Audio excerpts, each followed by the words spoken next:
नमस्कार दोस्तों। ये मैं आपके लिए लेके आया हूँ क्लास 10th सेक्शन डी का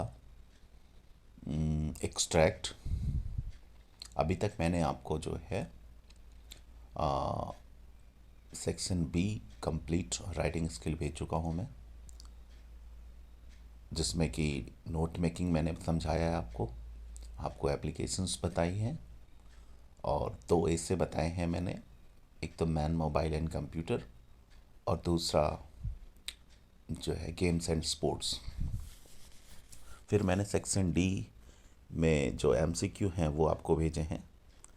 अभी सेक्शन डी का ही दूसरा पार्ट है एक्सट्रैक्ट का, तो ये मैं आपको आ, समझाने की कोशिश कर रहा हूँ। साथ ही साथ जो है आप इसके क्वेश्चंस जब देखेंगे तो उम्मीद है कि आप एग्ज़ाम्स में इसको कर पाएंगे। तो आप ध्यान से सुनिएगा, मैं शुरू कर रहा हूँ। Some important extracts from prose. तो आपकी क्लास 10th में जो बुक है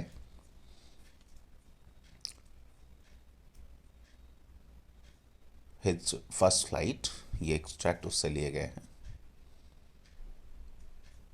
तो शुरू करते हैं। आइए, 3 3 नंबर के एक्सट्रैक्ट होते हैं, 6 नंबर के एक्सट्रैक्ट होंगे, जिसमें कि एक तो प्रोज से होगा और एक पोएम से होगा। तो आइए पढ़ते हैं पहला extract. The moon coming up in the east behind me and stars were shining in the clear sky above me. There was not a cloud in the sky. I was happy to be alone high up above the sleeping countryside. तो his first flight का जो दूसरा part था, black aeroplane, ये extract उससे लिया गया है। इसमें जो लेखक है वो बता रहा है कि जो चंद्रमा था वो पूर्व की तरफ से ऊपर आ रहा था आसमान में, और जो चांद सितारे थे, जो स्टार्स थे, वो एकदम साफ आसमान में, क्लियर आसमान में जो है चमक रहे थे, और आसमान में कोई भी बादल नहीं था, मतलब आसमान एकदम साफ था। I was happy to be alone high up above the sleeping countryside. कभी बता रहा है कि मैं आसमान में जो है ऊपर था और नीचे ऐसा लग रहा था कि पूरा जो है देश सो रहा है। I was flying my old Dakota. कभी जो है अपना प्लेन जिसका नाम है डकोटा, उसको उड़ा रहा था। Over France back to England. France के आसमान में था वो और इंग्लैंड जा रहा था वो। I was dreaming of my holiday and looking forward to being with my family. लेखक बता रहा है कि मैं अपनी छुट्टी जो है अपनी फैमिली के साथ जो है कैसे बिताऊंगा, उसके बारे में मैं सोच रहा था। I looked at my watch at 1:30 in the morning. I should call Paris control soon. लेखक कहता है कि अब मैं अपनी घड़ी पे देखता हूँ, 1:30 वो घड़ी देखता है और वो तय करता है कि उसको जो है पेरिस कंट्रोल स्टेशन कॉल करना चाहिए। आई थॉट, वो कहता है मैंने सोचा। As I look down past the nose of my aeroplane I saw big lights of a big city in front of me. और जैसे ही मैं आगे देखता हूँ अपनी नाक के सामने, अपने एरोप्लेन के आगे, तो मैं देखता हूँ एक बड़ी सी लाइट जो है ना, ऐसा लग रहा है कि जैसे किसी बड़े शहर की वो लाइट हो, ठीक मेरे सामने दिख रही थी। तो ये था एक्सट्रैक्ट 1, जिसको मैंने आपको एक्सप्लेन किया। अब आइए इससे संबंधित क्वेश्चन आंसर करते हैं। How was the weather when the pilot started flying aeroplane. पहला प्रश्न है कि मौसम कैसा था जब पायलट जो है एरोप्लेन उड़ाना शुरू करता है। तो मैंने इसमें गलत टिक लगाया है, क्लाउडी नहीं था, क्लियर था। तो आप इसको सही कर लीजिएगा। ये येलो कलर दिया हुआ है, इसमें क्लाउडी लिखा हुआ है, बट एक्चुअल में आंसर इसका बी होगा, क्लियर। आप देख लीजिए, जो है पहली ही लाइन में लास्ट में जो आसमान जो था एकदम क्लियर था, साफ था, कोई भी क्लाउड नहीं था, कोई भी बादल नहीं थे। तो मैं फिर से बोल रहा हूँ, इसका पहले का ऑप्शन बी सही होगा, क्लियर, ना कि option A cloudy. Question number 2, the pilot was returning from. जो पायलट था एरोप्लेन का, वो कहाँ से लौट रहा था? तो इसका option B, France to England, वो फ्रांस से लौट रहा था और इंग्लैंड जा रहा था। Question number 3, from which lesson has this text been taken? ये जो लेसन है, कौन सा लेसन है जिससे ये टेक्स्ट जो अपन ने ऊपर पैराग्राफ पढ़ा लिया गया है? तो पहले ही बता दिया था मैंने, तो इसका ऑप्शन सी जो है सही आंसर होगा, ब्लैक एरोप्लेन। तो ये एक्सट्रैक्ट पहला था। अब आइए दूसरा एक्सट्रैक्ट देखते हैं। The house, the only one in the entire valley, sat on the crest of a low hill. ये जो घर है एक अकेला घर था पूरी वैली में, पूरी पहाड़ी में, पहाड़ की सबसे ऊंची चोटी पे था। क्रेस्ट ऑफ अ लो हिल का मतलब होता है छोटा सा पहाड़ था ये, लेकिन इसकी सबसे ऊंची चोटी पे ये घर था, अकेला घर था। From this height one could see the river and the field of ripe corn dotted with the flowers that always promised a good harvest. और इतनी ऊंचाई से कोई भी व्यक्ति जो है वहाँ नदियाँ देख सकता था, अपने खेतों को देख सकता था, उसमें देख सकता था कि जो कॉर्न, जो फसलें उगी हुई हैं उसमें फ्लावर्स आ गए हैं, फूल आ गए हैं, और उन फूलों को देख के लगता था कि जो है बहुत अच्छी फसल होगी। The only thing that the earth needed was a downpour और एटलीस्ट अ सार। पृथ्वी को जो एक ही चीज़ की ज़रूरत थी वो थी एक बारिश की, डाउनपोर की। या तो अच्छी बारिश हो जाए या बूंदाबांदी भी हो जाए तो भी चलेगा। Through out the morning, Lencho, who knew his fields intimately, had done nothing else but see the sky towards the northeast. पूरी सुबह से जो है लेंचो, उसने और कोई काम नहीं किया था, लेकिन वो आसमान की तरफ देख रहा था। वो उत्तर पूर्व के आसमान की तरफ, नॉर्थ ईस्ट मतलब उत्तर पूर्व के आसमान की तरफ देख रहा था। मतलब वो उम्मीद कर रहा था कि बारिश होने वाली है। तो आइए पढ़ते हैं। From which lesson has this extract been taken? ये जो एक्सट्रैक्ट है, ये जो अंश है, वो किस पार्ट से लिया गया है? तो हम सभी को मालूम है, ऑप्शन ए इसका सही जवाब है, a letter to God. Question number 2, where was Lencho's house situated? Lencho का जो घर है वो कहाँ पे स्थित था? तो बिल्कुल लिखा हुआ है, ऑप्शन सी सही जवाब है, on the crest of a low hill, एक छोटी सी पहाड़ी की ऊंचाई पे, की चोटी पे, क्रेस्ट मतलब होता है चोटी पे स्थित था। Question number 3, find out the word from the passage which is similar to the word closely. Closely जो है एक शब्द है, इससे संबंधित इसका पर्यायवाची एक शब्द जो है पैसेज में है। तो क्लोजली का मतलब होता है घनिष्ठता या बहुत पास में। तो ऑप्शन सी इसका सही जवाब है, इंटीमेटली का मतलब भी होता है घनिष्ठता या बहुत पास में। तो ये था एक्सट्रैक्ट 2। अब आइए करते हैं extract 3। I knew that the oppressor must be liberated just as surely as the oppressed. मैं जानता था कि जो प्रताड़ित करने वाला व्यक्ति है उसको भी आज़ाद करने की ज़रूरत है, जैसे कि जो व्यक्ति प्रताड़ित हो रहा है उसको आज़ाद करने की ज़रूरत है। A man who takes away another man's freedom is a prisoner of hatred. एक व्यक्ति या कोई भी व्यक्ति जो दूसरे व्यक्ति की आज़ादी को छीनता है, वो खुद भी जो है एक कैद में है। और वो कैद किसकी कैद में है? वो नफरत की कैद में है। He is locked behind the bars of prejudice and narrow mindedness. वो व्यक्ति जो है ना, संकीर्णता और पूर्वाग्रह से जो ग्रसित होता है ना, तो एक तरीके से वो भी जेल के अंदर ही होता है, क्योंकि वो अपने विचारों की कैद में है, वो उनसे बाहर ही नहीं निकल पा रहा है। आई am not truly free if I am taking away someone else freedom. यदि मैं किसी और की आज़ादी का हनन कर रहा हूं तो मैं खुद भी आज़ाद नहीं हूं।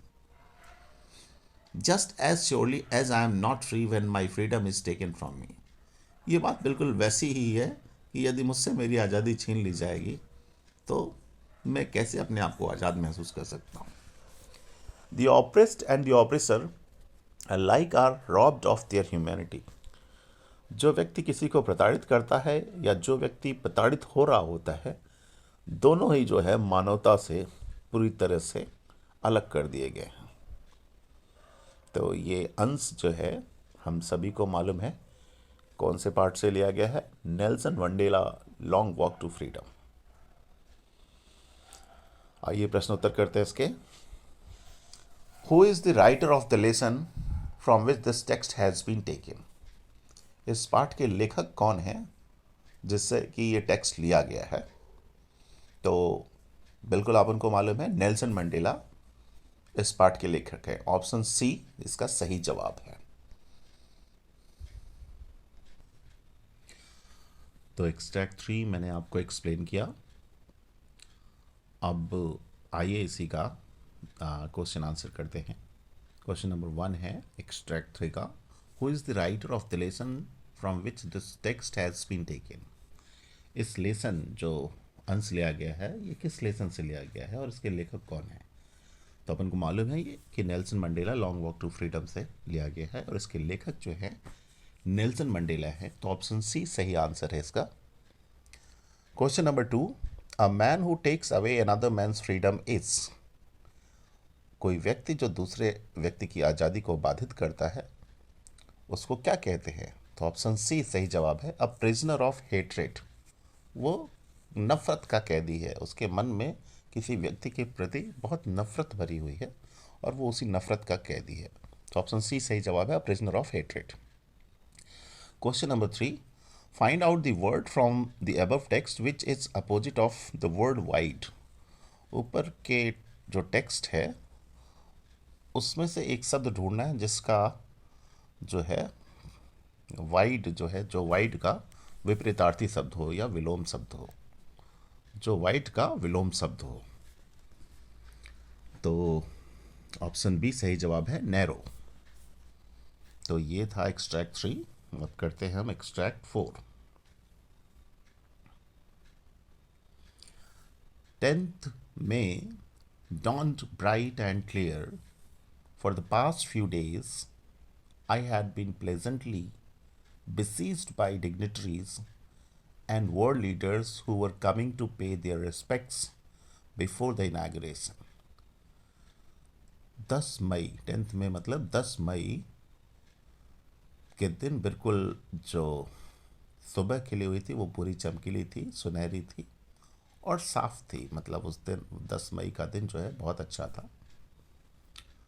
For the past few days, पिछले कुछ दिनों से, I had been presently besieged by dignitaries and world leaders who were coming to pay their respects before the inauguration. मैं जो है बहुत खुश महसूस कर रहा था और मैं बहुत प्रभावित था।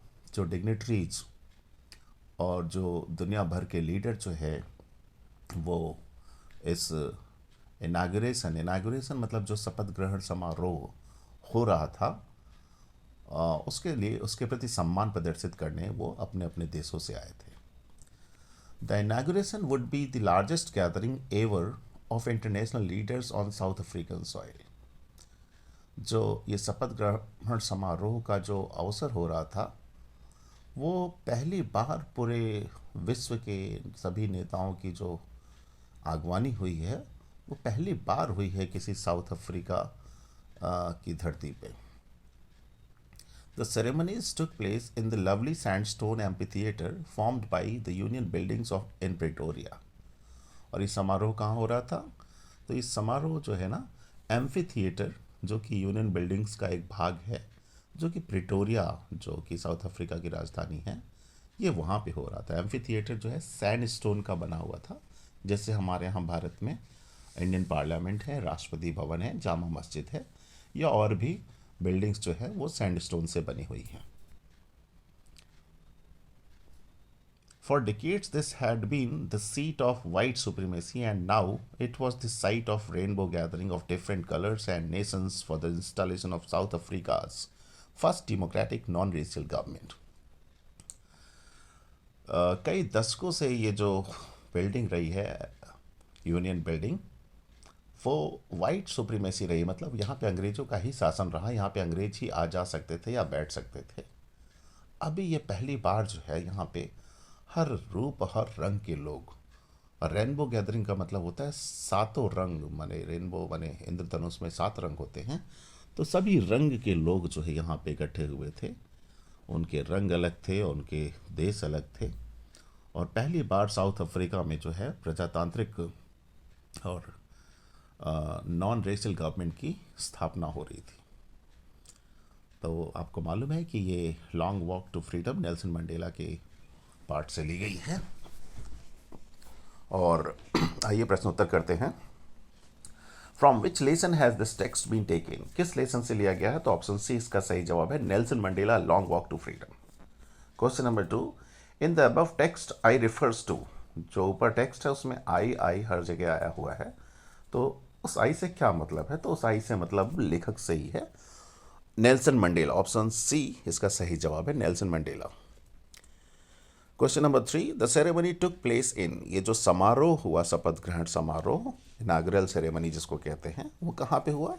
तो ऑप्शन ए प्रेटोरिया, प्रेटोरिया में हुआ ये, जो साउथ अफ्रीका की राजधानी थी।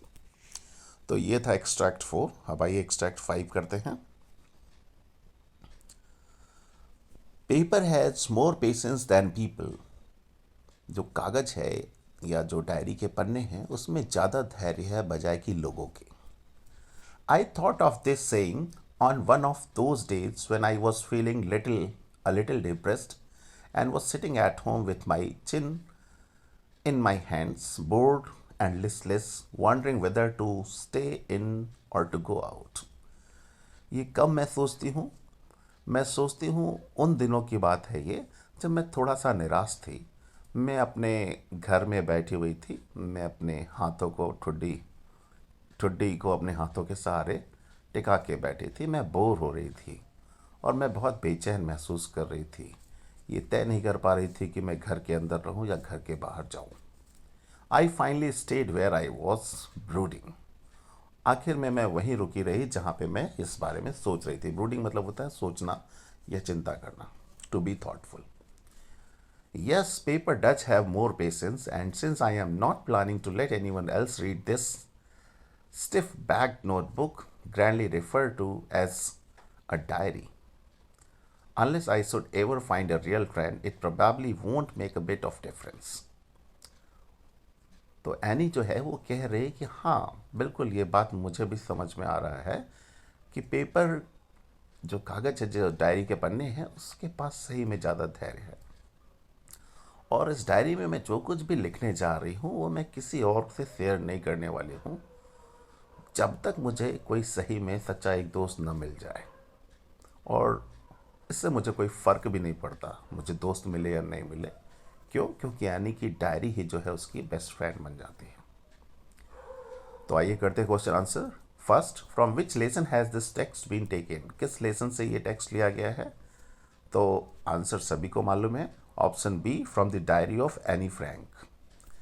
Question number 2, who has more patience than people? किसके पास ज़्यादा धैर्य है लोगों से? तो ऑप्शन बी सही जवाब है, paper. Paper has more patience than people. Question number 3, which of these words is similar to the word brooding? इनमें से जो नीचे दिए गए शब्द है उसमें ब्रूडिंग से मिलता जुलता एक शब्द कौन है अर्थ में? तो ऑप्शन बी, थॉटफुल। ब्रूडिंग मतलब होता है सोच विचार करना, और थॉटफुल मतलब भी होता है सोच या विचार में रहना। तो ये था एक्सट्रैक्ट 5। अब आइए करते हैं extract 6। Writing in a diary is a really strange experience for someone like me.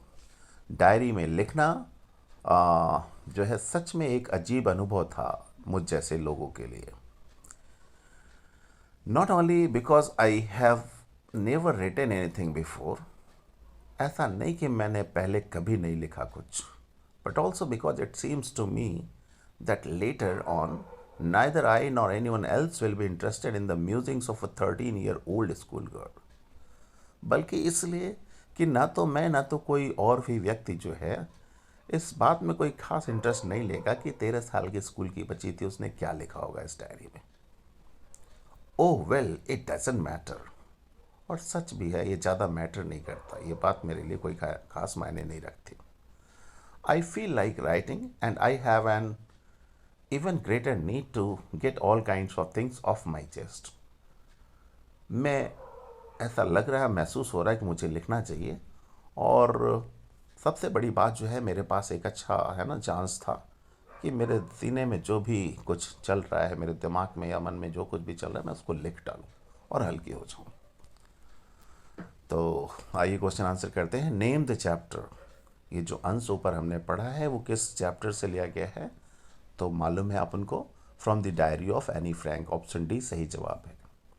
Question number 2, who is the author of the lesson from the diary of Anne Frank? इसके लेखक कौन है? तो स्वयं एनी फ्रैंक जो है वही लेखक भी है। तो ऑप्शन बी सही जवाब है, Anne Frank. Next number 3, what did Anne Frank do to take things off her chest?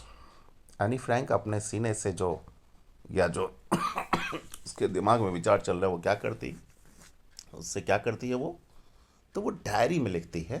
तो इसमें कोई भी ऑप्शन डायरी में लिखने वाला नहीं है। तो ऑप्शन डी सही जवाब है, नॉन ऑफ दीज, इनमें से कोई नहीं। तो ये थे एक्सट्रैक्ट आपके प्रोज के बुक हिज फर्स्ट फ्लाइट के। और अब ये जो है कुछ पोएम्स हैं और उसके जो पोएट्स हैं उनके नाम हैं। डस्ट ऑफ स्नो किसने लिखी है? रॉबर्ट फ्रॉस्ट ने लिखी है। नंबर 2, फायर एंड आइस भी रॉबर्ट फ्रॉस्ट ने लिखी है। Number 3, a tiger in the zoo, Leslie Norris ने लिखी है। Number 4, how to tell wild animals, Carolyn Wells ने लिखी है। Number 5, the ball poem, John Berryman ने लिखी है। नंबर 6, अमांडा रॉबिन क्लीन ने लिखी है। नंबर 7, द ट्रीज, एंड्रिन रिच ने लिखी है। नंबर 8, फॉग, कार्ल सैंडबर्ग ने लिखी है। Number 9, the tale of custard the dragon, Ogden Nash ने लिखी है। Number 10, for Anne Gregory, W.B. Yeats, William Butler Yeats ने लिखी है। तो ये पोएम है और उनके पोएट्स के नाम हैं ये, जो मैंने आपके लिए पढ़ा। अब आइए एक्सट्रैक्ट करते हैं पोएम्स के। Read the following extracts from the poems and answer the questions given below. नीचे दिए गए एक्सट्रैक्ट जो कि पोएम से लिए गए हैं उनको पढ़ो और उन्हीं के नीचे जो प्रश्न दिए गए हैं उनके जवाब दो। तो मैं पढ़ रहा हूँ। He hears the last voice at night, the patrolling cars, and stares with his brilliant eyes at the brilliant stars. वो जो है ना, आखिर की आवाज़ सुनता है उस रात में, और वो आवाज़ किसकी होती है? पेट्रोलिंग कार्स की, वो कार की, वो जिप्सी की, जो जू में पेट्रोल करती हैं सायरन बजाते हुए इधर से उधर जाती हैं। And stairs with his brilliant eyes, और वो अपनी चमकती हुई आंखों से देखता है। किसको देखता है? एट द ब्रिलियंट स्टार्स, आसमान में जो स्टार्स हैं, जो सितारे हैं, उनको देखता है। तो यहाँ किसके बारे में बात की जा रही? टाइगर के बारे में। टाइगर कहाँ है? जू में है। जू मतलब चिड़ियाघर। तो ये किस पोयम से लिया गया है? पहला ही प्रश्न है, from which poem the above lines have been taken? तो ऑप्शन सी इसका सही जवाब है, a tiger in the zoo. Next number 2, what does he stare at? वो जो टाइगर है, ही मतलब टाइगर, वो टाइगर किसको घूर रहा है, किसको देख रहा है? तो ऑप्शन सी इसका सही जवाब है, स्टार्स। जो टाइगर है वो स्टार्स को देख रहा है। Next number 3, which of the following is opposite of the word brilliant? इनमें से नीचे दिए गए शब्द में कोई एक शब्द जो है वो ब्रिलियंट का अपोजिट है, विलोम शब्द है। तो ब्रिलियंट मतलब होता है चमकदार, और डल मतलब होता है मुरझाया हुआ।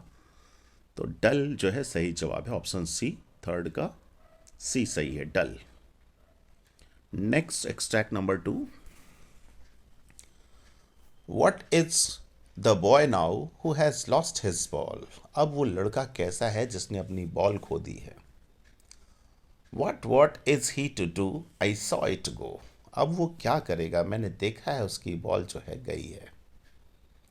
merrily bouncing down the street and then merrily over there it is in the water.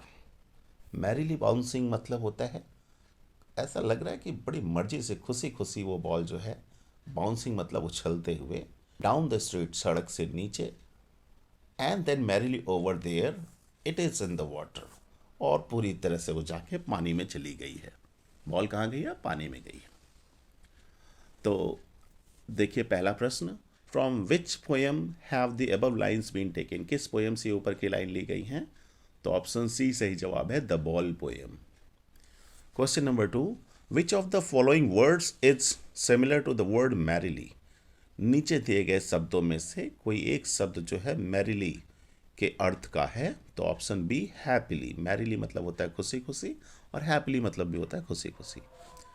Next number 3, where did the ball go? Ball कहाँ जाती है? तो आंसर लिखा हुआ है, the ball went in the water. The ball went in the water. Ball कहाँ जाती है? पानी में जाती है। अब आइए एक्सट्रैक्ट 3 करते हैं। The way a crow shook down on me the dust of snow from a hemlock tree has given my heart a change of mood and saved some part of day I had through. तो the way a crow shook down on me, अब कवि बता रहा है कि जिस तरीके से एक कौवा मेरे ऊपर आके बैठा, मेरे ऊपर आके बैठा मतलब एक हैमलॉक ट्री था, उसकी डगाल पे बैठा, और जब डगाल पे बैठता है तो वो डगाल जो है हिलती है। शुक डाउन मतलब होता है वो हिलती है। द डस्ट ऑफ स्नो, और जब हिलती है तो वो जो है उसमें जो बर्फ़ पड़ी रहती है, वो हैमलॉक ट्री है, वो हैमलॉक ट्री में जो बर्फ़ पड़ी रहती है डगाल में, वो मेरे ऊपर गिरती है। और जब वो गिरती है तो क्या होता है, has given my heart a change of mood, और उससे जब बर्फ़ मेरे ऊपर पड़ती है तो मेरा मूड जो है पूरी तरह से बदल जाता है। बदल जाता है मतलब कैसा हो जाता है? पहले पोएट जो है सोच विचार में था, दुखी था, और अब वो पूरी तरह से हैप्पी मूड में हो जाता है। तो वो कहता है, and save to some part of a day I had dude. वो कहता है कि मेरा जो है बाकी दिन तो जो खराब हुआ हुआ, लेकिन बाकी बहुत कुछ बच जाता है, उस दिन को बचा ले जाता है जो पूरी तरह से निराशा में जाने वाला होता है। तो आइए करते हैं क्वेश्चन आंसर। पहला है, who is the poet of the above poem? ऊपर दी गई पोएम का कवि कौन है? तो रॉबर्ट फ्रॉस्ट, ऑप्शन सी सही जवाब है। Question number 2, where was the crow?